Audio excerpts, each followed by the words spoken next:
Sedangkan fungsi zikir yang pertama disebutkan di Quran surah ke-13 ayat ke-28. Ala bi dzikrillahi tatmainnul qulub. Masih ingat qulub jama dari kata apa? Qalbu. Jadi kalau sholat Anda benar, hati Anda tenang. Ciri hati yang tenang, dia bisa mengendalikan nafsu dalam kehidupannya. Sehingga muncul yang baik-baik di sini. Jadi kalau teman-teman sudah sholat 5 kali dalam sehari, tambah dengan sunnahnya, hatinya belum tenang, pasti ada yang kurang tepat dalam sholatnya. Karena jangankan sholat, tempat sholat saja disebut oleh Quran tempat yang menenangkan. Quran surah 2 ayat 125. Wa idh ja'alnal baita mathabatan lin-nasi wa amna. Dan ingatlah ketika kami tetapkan al-bait Ka'bah itu di sekitaran Masjidil Haram. Begitu Anda ke situ, kata Allah, Anda punya masalah apapun, segelisah apapun di depan Ka'bah, tenang jiwa Anda. Dan hebatnya, lingkarannya disebut dengan masjid. Masjid pun punya aura yang mirip-mirip sama. Gak percaya silahkan. Anda dari rumah datang ke masjid, begitu dibuka pintu masjid, melangkah, ada ketenangan tersendiri. Ada lain teman-teman. Makanya saya beri saran sedikit ya. Ikuti pola sahabat dulu. Itu mereka apapun pekerjaannya, ada pengusaha, ada pedagang macam-macam. Itu kalau selesai bekerja, itu nggak langsung ke rumah Pak, teman-teman. Mereka mampir ke masjid. Begitu keluar dari masjid, yang dibawa itu aura masjid. Dia nyampe rumah itu bukan aura pekerjaan. Kadang-kadang kalau Anda dari pekerjaan ke rumah, itu yang dibawa tuh bayangan pekerjaan, menumpuk macam-macam, sehingga kadang-kadang banyak kegelisahan. Coba mampir, begitu keluar, sudah ada ketenangan dalam jiwa. Enak, tenang. Saking tenangnya masuk, sholat 2 rakaat, lebih tenang lagi. Duduk, atasnya AC, tidur aja gitu kan. Paham ya? Satu. Jadi cari semua bentuk hubungan dengan Allah, itu akan menguatkan jiwa Anda. Di antara kalimat zikir nanti turunkan, ada sholat, ada baca Quran. Makanya kalau nggak percaya silahkan, Anda sedang gelisah, buka Quran, sudah. Nggak mahal kok, buka mushaf, baca Quran, seketika tenang. Habis itu gelisah lagi. Ya. Kenapa? Belum selesai, baca lagi, minta sampai tenang jiwa Anda. Doa, Quran surah 7 ayat 205, wadhkur rabbaka fi nafsik, doa disebut dengan zikir. Makanya kalau sedang gelisah jangan mengeluh. Nggak ada ayat tentang keluhan. Kalau ada ayat tentang keluhan di Quran, insya Allah saya jadi orang pertama yang mengeluh. Nggak ada teman-teman. Bahkan binatang pun tidak mengeluh dalam kehidupan. Kerjakan. Semut nggak ngeluh. Silahkan cek. Kera tidak mengeluh. Ayam tidak mengeluh. Cek. Nih lihat. Ini ada wajan. Ini ada cacing sini. Di bawahnya kita kasih api di sini. Maka cacing akan bergerak-gerak. Pindah dia kan? Baik. Kenapa dia bergerak? Bukan panas. Bukan, karena cacing tidak mampu untuk mengeluh. Aduh panas, aduh sakit, aduh. Kalau semua aduhnya kapan dia pindahnya? Coba pernah dengar? Coba kalau nggak percaya panaskan. Dengar nggak kalimat aduh, nggak ada. Silakan cek, nggak ada. Dia gerak aja supaya menghindar dari kepanasan. Anda itu nggak pernah tuntas masalah bukan karena Anda kurang hebat, barangkali banyak ngeluhnya. Dan Anda kurang tenang bukan karena kurang kaya, kurang takwanya, ini poinnya. Dan kurang ibadahnya, itu bagian pertama. Masih ada waktu? Masih. 2. Ini. Rumus cepat. 2. Ini indah sekali di Quran. Tadi kata Quran, qad aflaha man zakkaha. Sungguh akan bahagia, tenang orang yang mampu menyucikan hatinya. Taib. Ikhwan atau akhwat di atas, kalau nyuci itu pakaiannya dibuang atau kotorannya yang dibuang? Mah, tolong cucikan ya. Iya Pak, palidgun ke sungai. Oh, Masya Allah. Begitu pulang, mana mah pakaiannya? Dicuci, dibuang. Tidak. Nyuci, membuang kotornya. Kadang-kadang kotor itu mesti ada untuk nampak yang bersihnya. Sebab kalau kotor nggak ada, yang bersih nggak akan kelihatan. Allah ciptakan marah bukan untuk menjadikan Anda pemarah, tapi supaya sabarnya muncul. Sebab kalau nggak ada marah, nggak akan ada sabar. Kan mustahil ujuk-ujuk tiba-tiba datang kepada saya. Nggak ada hujan, nggak ada angin, nggak ada masalah, tiba-tiba sabar Ustadz, sabar.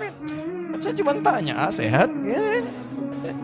Karena mustahil teman-teman, mustahil ada kejujuran kalau tidak diciptakan lawannya dusta. Kalau nggak ada dusta, bagaimana bisa mengukur jujur? Jadi caranya bagaimana kata Quran?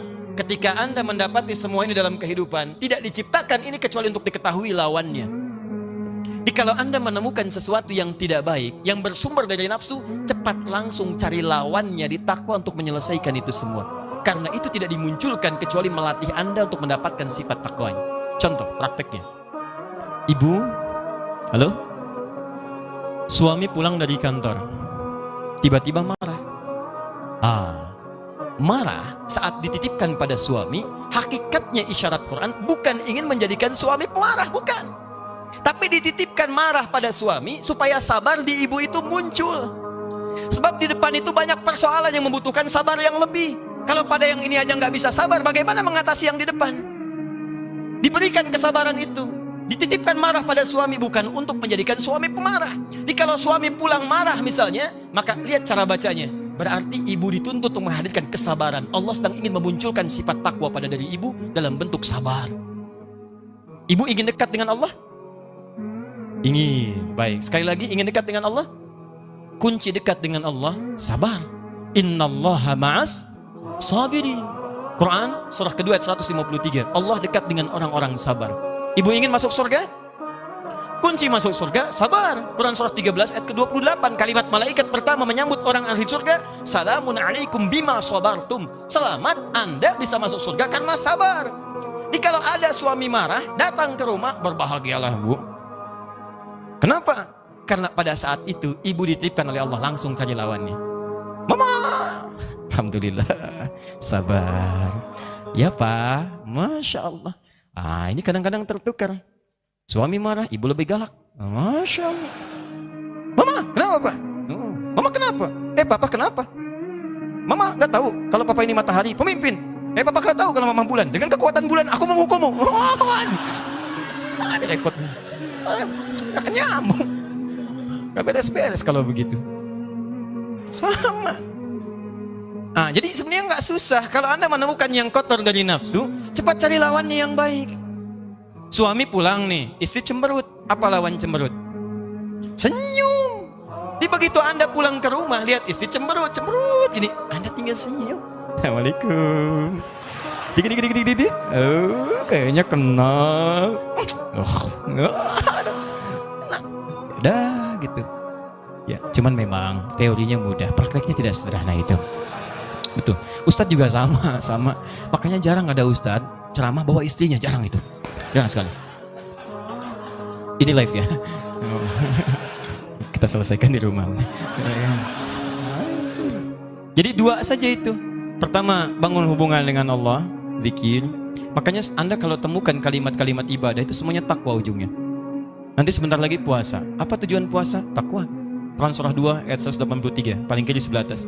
Ya ayyuhalladzina amanu kutiba alaikumus kama kutiba alal ladzina min qablikum la'allakum takwa. Anda mau haji, takwa bekalnya. Quran surah 2 ayat 197, paling kanan sebelah atas. Al-hajju asyhurum ma'lumat, faman farada fihinna al-hajja fala rafatha wala fusuqa wala jidala fil hajj. Wa ma taf'alu min khairi ya'lamuhu Allah wa tazawwadu fa inna khairaz zadi taqwa. Mau haji, takwa muaranya. Mau puasa, takwa. Salat, takwa. Infak, sedekah, takwa. Semua takwa. Jadi ternyata tujuan ibadah itu ketika Allah bebankan pada kita bukan untuk menjadi beban dalam kehidupan, tapi ingin membuat Anda bahagia. Karena takwanya muncul. Makanya selesai sholat, selesai infak, selesai baca Quran, ditutup ayatnya. Quran surah 2 ayat ke-5. Lihat, ulaika ala hudam min rabbihim wa ulaika humul muflihun. Qad aflaha man zakkaha wa ulaika humul muflihun. Bahagialah mereka semua. Di ketika Allah minta kita sholat, Allah minta kita bahagia. Aneh kalau ada orang diminta bahagia nggak mau bahagia, itu orang aneh. Makanya ketika Anda dipanggil sholat, hayya 'alas shalah, Anda tanya, kenapa kami sholat ya Allah? Dijawab, hayya 'alal falah. Ayo saya kasih bahagia. Yang belum bahagia datang ke sini. Anda orang kaya, Anda orang hebat, belum bahagia. Cek, bukan karena Anda kurang hebat dan kaya, Anda kurang takwa. Karena ketika Anda takwa, masalah Anda selesai. Quran surah 65 ayat 2 dan 3. Wa may yattaqillaha yaj'al lahu makhraja wa yarzuqhu min haitsu la. Selesai. Quran surah 2 ayat 189. Wattaqullaha la'allakum tuflihun. Anda takwa, ini nafsu turun. Begitu turun, maksiat hilang. Begitu hilang, dosa diampuni. Turun Quran surah ke-8 ayat ke-29. Jelas kalimatnya. Wa may yattaqillaha yukaffir anhu sayyiati. Siapa yang meningkatkan takwanya, maka keburukannya kami akan hilangkan. Hapus. Lihat contohnya. Anda berbuat maksiat, naktar sauda, seperti tinta begini. Anda kerjakan kebaikan, hapus. Tapi ingat, dosa itu seperti menulis di papan tulis.